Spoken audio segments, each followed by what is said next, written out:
Welcome back, guys, to another video. This video will be reviewing Ghostbusters: The Frozen Empire. We just saw it not even at 30 minutes ago, so it's fresh in our minds. And our first impressions of the movie coming out was it was good. Probably a little bit of a mixed bag for me. Like I had a great time watching it. Like it was really funny.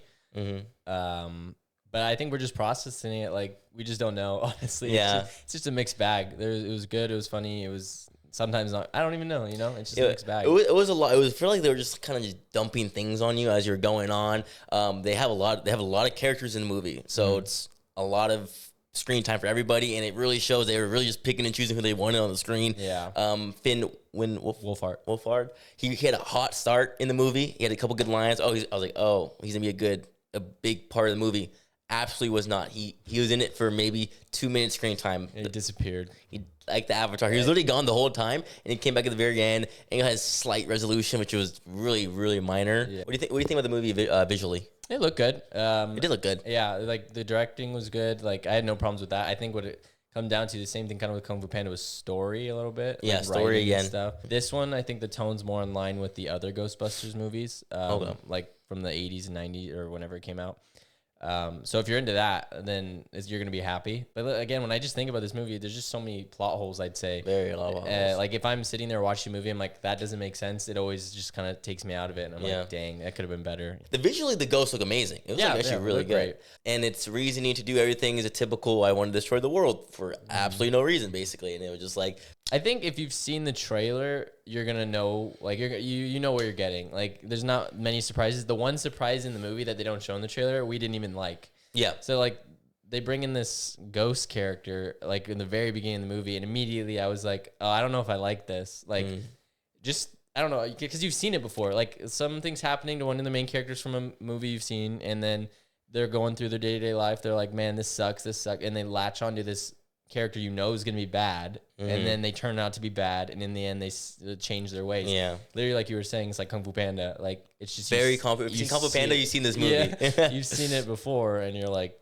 dude, come on, you can do better than this. But yeah, I think that's my main issue with the movie was that really, and like I was telling you, Nadim in the movie, the character's name is Nadim, and you learn he has powers, which is totally fine. I'm fine when the character's learning they have powers, but I don't like when they pull like a Rey Skywalker and you're like, oh, they learn it like that, and they're ultimate, like they can just use their power. Just like it just makes it feel cheap, and like, oh, you just need to write that in there. Yeah, and that one like character we got introduced to, and the dynamic with one of the main characters was annoying. It was annoying. Like I was just like, what are they trying to allude to? It was like, okay, this is like so predictable, and I was like, it makes the main character look so dumb, dude. It's so dumb. What they did, like if you've seen Afterlife and like how Phoebe was, like no, so she was just like a super smart kid and all this, and so like at the end you bought her becoming a Ghostbuster. In this movie, she does everything wrong. Like she's like she acts dumb, she does stupid things. Like when she went to go catch the ghost in that diner, and then she's like, oh, I don't know. And she looks away and she's like, oh, let me just shoot the window. It's like, come on.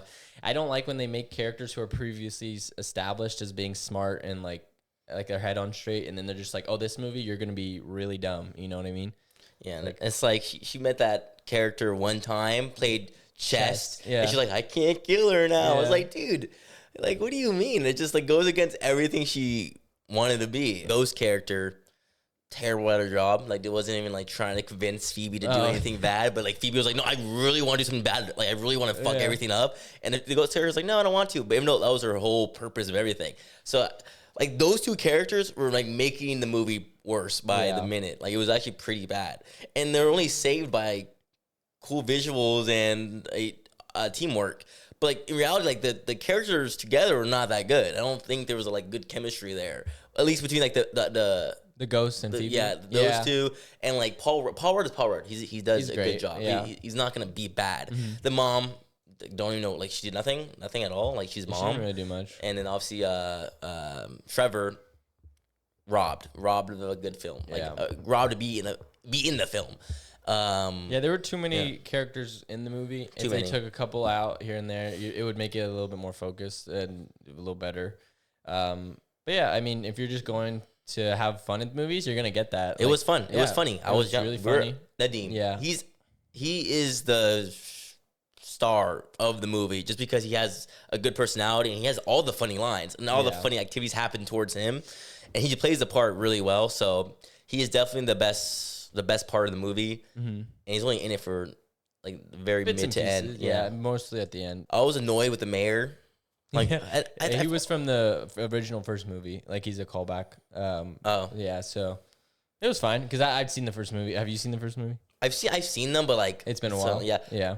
I just don't like. I hate when it's always like this authority figures like trying to get rid of these guys. Like, dude, like they're just saving the planet. They like saved the world. Like, three it's times, the same thing. You It's know? like I hate that thing where it's like we just say to everybody, like, no, I'm gonna cancel you, but like what? Everyone would be dead. Yeah. Yes, you were dead. You were dead 10 seconds ago. Yeah. I think that's the problem with this movie is there's so many tropes from other movies that don't work that are in this movie. You're like makes it a little bit bad. And you're like, come on. But there's not much to the movie. If you want to go see it for fun, it's not think much of it. Another typical, just go watch with your friends for fun.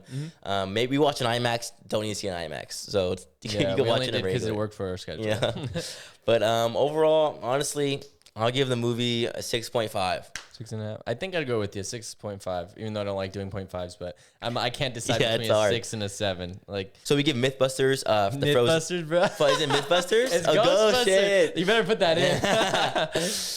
So we give Ghostbusters: The Frozen Empire a whopping 6.5 out of 10. And our next movie will be reviewing Godzilla and Kong next week. Yeah. Thank you guys.